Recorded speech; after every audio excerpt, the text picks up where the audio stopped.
Assalamualaikum warahmatullahi wabarakatuh. Saya Mukia Sari, ibu dari 2 orang anak, mantan istri dari Muhammad Alan.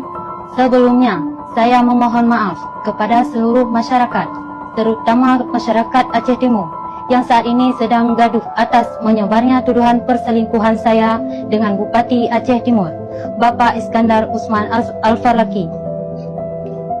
Di sini perlu saya tegaskan bahwa perlu saya luruskan atas fitnah yang tidak hanya menyerang kehormatan orang lain, namun fitnah ini juga menyerang kehormatan saya sebagai seorang ibu dan sebagai seorang bidan yang saat ini mengabdi di lingkungan pemerintahan Aceh Timur. Bahwa saya dan Muhammad Alan sudah bercerai secara agama sejak dia menjatuhkan talak 3 kepada saya dan saat ini sedang berproses hukum di Mahkamah Syariah.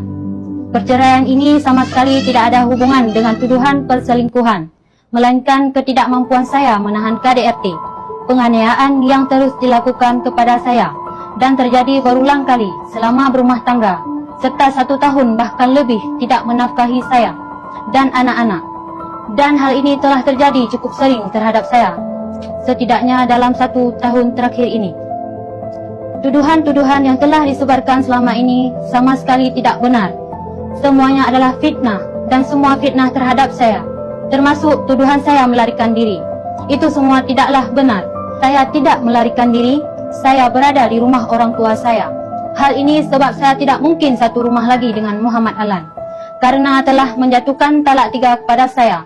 Hal ini dapat dinyatakan langsung kepada orang tua di desa. Saya di rumah karena setelah jatuh talak hanya rumah orang tua yang saya miliki untuk pulang. Saya juga akan menempuh jalur hukum atas fitnah keji terhadap saya, baik yang dilakukan oleh mantan suami saya maupun oleh akun-akun yang ikut menyebarkan fitnah ini.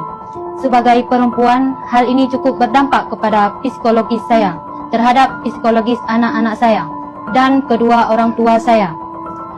Kepada Ibu Bupati, saya memohon maaf yang sebesar-besarnya. Saya tahu ujian berat ini bukan hanya untuk saya dan anak-anak saya, tetapi pasti berdampak berat kepada ibu dan anak-anak ibu. Sekali lagi saya memohon maaf termasuk kepada seluruh masyarakat Aceh Timur atas fitnah keji ini. Saya akan menempuh jalur hukum untuk membuktikan bahwa ini semua fitnah yang dilakukan oleh mantan suami saya.